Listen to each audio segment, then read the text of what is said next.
Oi, pessoal. Hoje começamos aqui o nosso momento de partilha, de tertúlia, com o tema do conhecimento de si.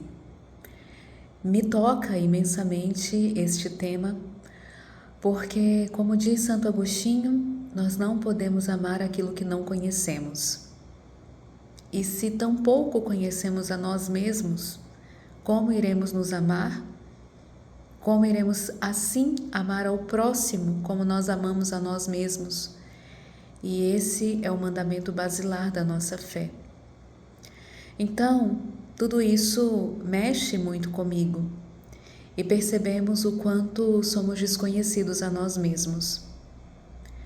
Nas Confissões de Santo Agostinho, tem a sua enorme confissão quando ele diz: Tarde te amei, ó beleza tão antiga e tão nova, tarde te amei.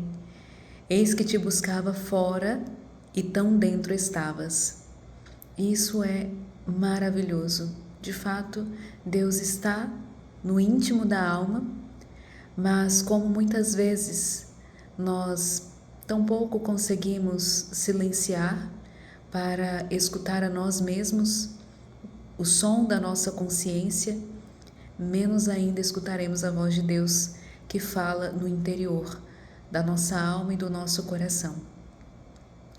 Um outro aspecto é que autoconhecimento diz respeito não só a nós mesmos, do que nós sentimos, do que desejamos, do que pensamos, ou o que podemos projetar na nossa vida, mas fala também do outro e para o outro. Sabemos que naturalmente somos seres relacionais, isto é, eu estou de frente para um diferente, para um outro o tempo todo. Consequentemente, eu estou em constante relação, seja ela qual for. Uma relação familiar, com os meus pais, com os meus irmãos, tios, sobrinhos. Numa relação amorosa, no sentido romântico da palavra, com o meu namorado, com o meu esposo, com a minha esposa. Independente de como seja essa relação, o fato é que nós estamos sempre de frente para um outro, para um diferente de mim. E, consequentemente, isso causa estranheza. E para eu entrar, então, nesse movimento relacional, eu preciso conhecer tanto o outro, naquilo que me é possível, mas antes disso, a mim mesmo.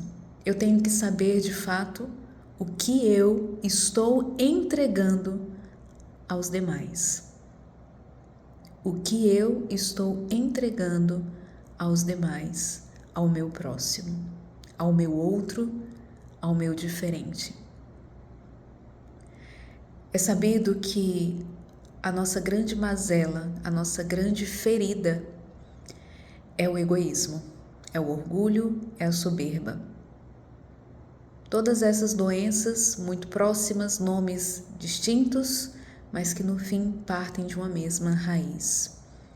O egocentrismo, eu preciso estar sempre no centro, no meio, e portanto sempre justificado. Percebam, o problema é sempre do outro, a culpa sempre do outro.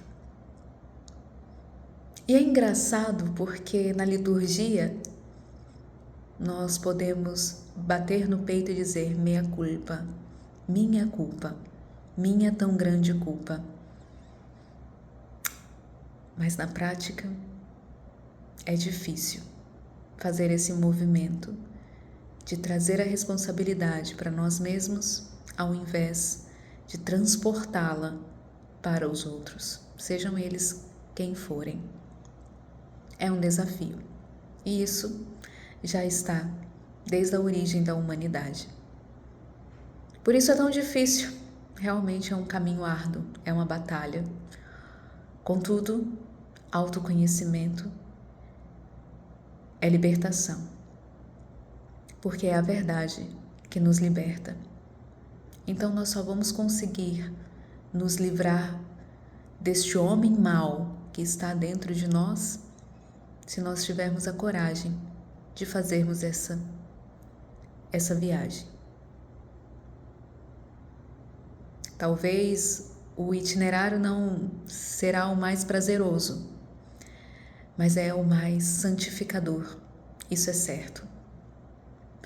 E à medida que as escamas caem dos nossos olhos, aquela dor que a princípio era tênue, recheada de medo, de angústia, de ansiedade, aquela tensão em mantermos as nossas máscaras, as nossas fantasias, para que a verdade não pudesse ser desnudada, aos poucos esses sentimentos vão deixando de existir.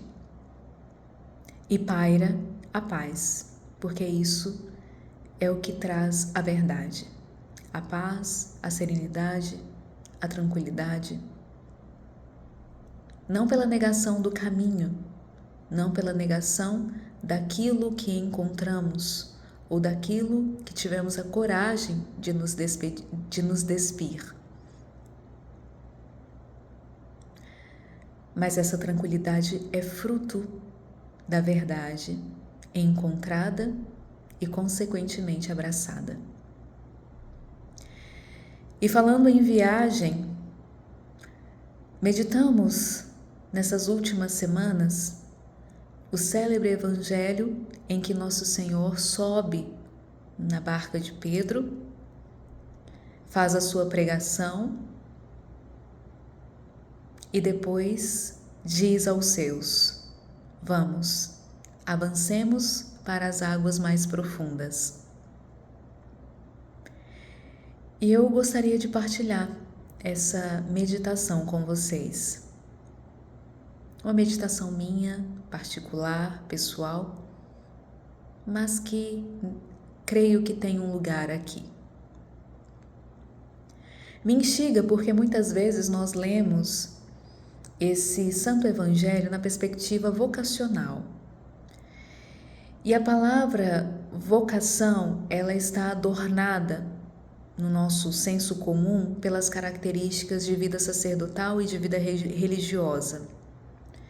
Atualmente, com as novas comunidades, onde também temos a consagração dos leigos, enfim, isso se tornou de fato uma novidade pneumática, uma novidade do espírito. Consequentemente, o sentido permanece. Vocação, uma consagração especial a Deus. Ou então, quando Deus nos chama a algum serviço, onde quer que estejamos, numa catequese, numa pastoral, num movimento, seja ele qual for. E muitas vezes nos sentimos impelidos e desafiados a dar o nosso sim, uma vez que já temos tantas labutas. Sabemos qual é o peso das nossas atividades constantes ou diurnas. E por isso aquele chamado se torna pesado, difícil, onde o sim sai bem sacrificado, muitas vezes exprimido, mas sai. Então, se o Evangelho é para todos, em qual momento eu também sou chamada a avançar para essas águas mais profundas?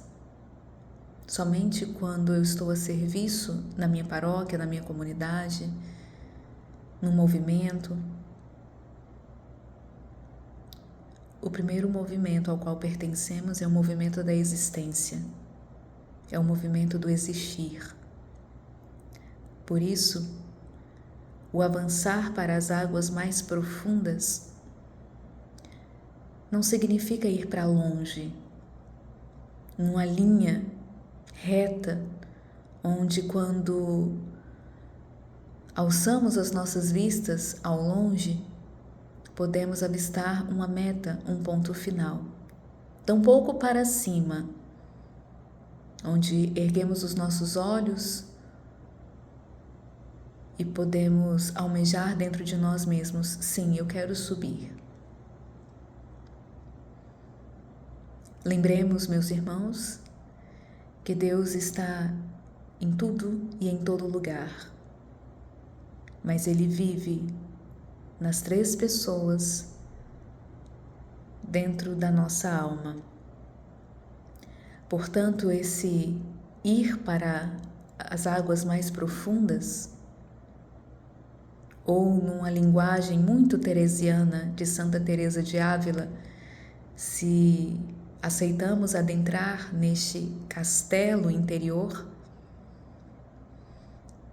e avançar de morada em morada, não é como subir uma escada. Aqui recordamos a escada de Jacó, por exemplo, onde vamos de andar em andar, subindo essas moradas, até chegar no topo. Pelo contrário, todas essas imagens, elas devem ser simplificadas no ir para as águas mais profundas. Portanto, velejar por essas águas mais longínquas, mais profundas, não significa outra coisa senão entrarmos no mais profundo de nós mesmos. Autoconhecimento, conhecimento de si. E essa é uma viagem que nós não podemos fazer sozinhos. Nós somos os empreendedores desta via. Nós compramos o nosso bilhete, nós apresentamos o nosso passaporte. Mas nunca faremos essa viagem sozinhos, porque não suportaríamos. As trevas do nosso eu são muito densas e obscuras, por isso precisamos de uma luz. De uma luz que não só ilumina materialmente falando, mas que nos aponta o caminho, que caminha conosco. E essa luz não é outra pessoa, senão Cristo Jesus.